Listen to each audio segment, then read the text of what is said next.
LG makes an announcement regarding the LG G5 unibody construction, Huawei releases the P9 and the P9 Plus, and then we also have a better understanding as far as why some applications are having problems with root on Android N. This is TK, and this is some of the stories that I found interesting on the XDA portal this week. The first article we're going to talk about today is a two-part article, Day 1 and Day 2. Last week on April 1st, we released, on April Fool's Day, we released an article talking about the XDA lab phone and the XDA lab phone's availability, specs, and different things.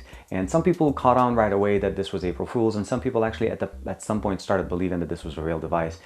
One thing for sure, definitely we can see now, or at least XDA is able to see, that there is a demand of sorts for a device that is designed by developers or by a developer-based community. So definitely, if nothing else, some people had some laughs, and upper management, if you're listening, there's some demand there. So why not? We had a couple of articles that were listed on the XDA portal this week regarding LG. The first one is regarding their developer conference in San Francisco for developers to be able to get hands and interface with their new devices that were announced in MWC 2016. The next article that we have is regarding the LG G5 and the unibody construction.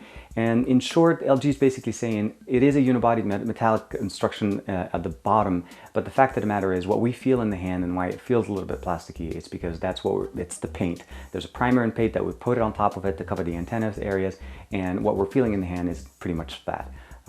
Is that good? Is that bad?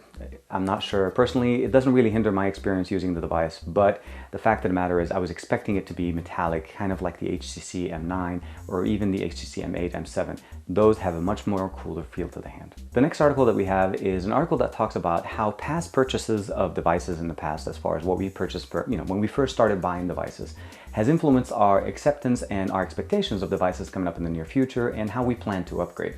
Definitely a great article. You guys should check it out. It's just really a good experience, and it talks basically through Amir's experience of going from his initial devices and how we basically progressed from there. Next, we have an update to No Chromo. It's basically a mobile version of Chrome that has the ability to run VPN access to basically just block ads on your mobile experience. It gives you a much faster experience as far as using a mobile browser. So it's kind of like what you would do on your desktop, except it's for your mobile device, and it's been updated to the latest version of the build of the device. So if you have this application or you don't, check out the link below in the description. You'll be able to download the latest version.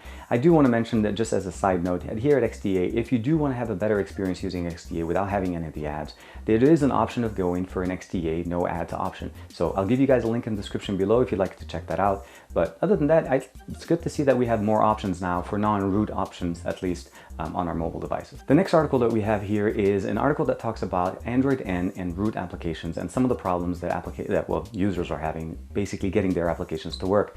And the short version of it is there's not much really that can be done on the user end. It's really on the developer end.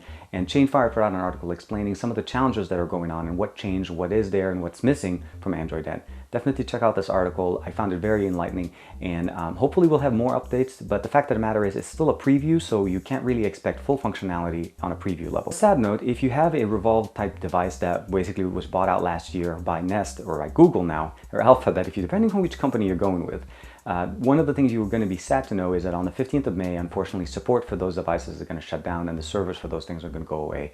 And the general understanding is that they're going to basically focus more on helping and developing more functionalities within the Nest ecosystem. Sad to see that this is something that's happening, but unfortunately with corporate takeovers, this was inevitable. Google opens up Vault. Now, Vault is a system that enables Google to understand how to improve latency issues on devices. And if you as a developer would like to be able to test your own systems and do that, they released it and opened it up so that you actually can build it under 50 bucks. So if you're interested in it, definitely check out the link in the description below. It's a good read. WhatsApp announces that end-to-end encryption is now available on their latest version of their application, and this will work on text as well as conversation, voice conversation based communication. But the concern that we have here is based to the fact that this is a closed system. Nobody really knows how secure it is. We have to just take their word for it. But if you're using it and this is something that you're interested in, this could definitely help you have a little bit more secure conversations now. We had another article that covers the Nextbit Robin. This is basically just a quick look and a general opinion of the Nextbit Robin electric version. Definitely very nice. A lot of good things that were said in there. Check it out. I'll give you guys a link in the description below.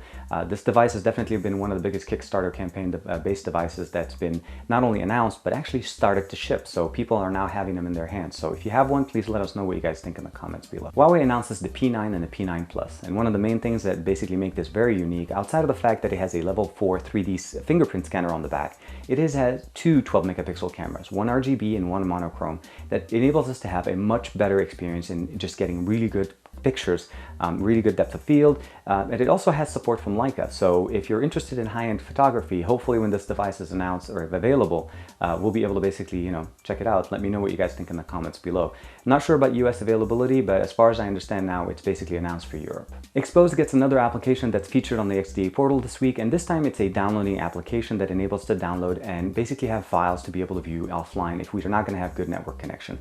Check out the link in the description below. This is something that's very definitely near and dear to my heart. I'll get a chance to check it out, and hopefully I'll be able to put out a video on that on my channel next week on Tuesday. Another article was posted on the XDA portal that talks about marketing and the power of marketing and how marketing keeps things relevant, and who in our opinion, obviously, is the biggest marketer within the last few years. Obviously, it goes without saying, Samsung puts out the most amount of marketing out there, and they basically have been succeeding, as the numbers for the S7, the S7 Edge have been showing that it has a really big adoption.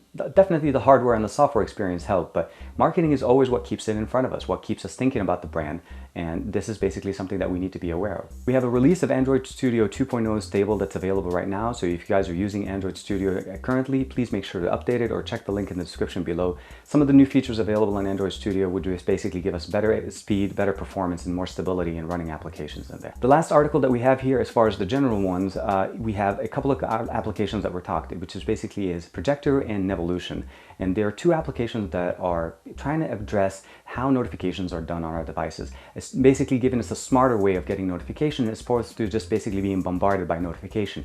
Geofence-based location applications can actually give us notification based on where we are, and actually give us less notifications where we are. So if we're in the car, we're in the office, we're in a school situation, it would give us less notification and just basically give us the ability to access this information later. New forums for the P9 and P9 Plus were added to the XDA forums this week. Lastly, 3 other videos were posted to the XDA channel this week.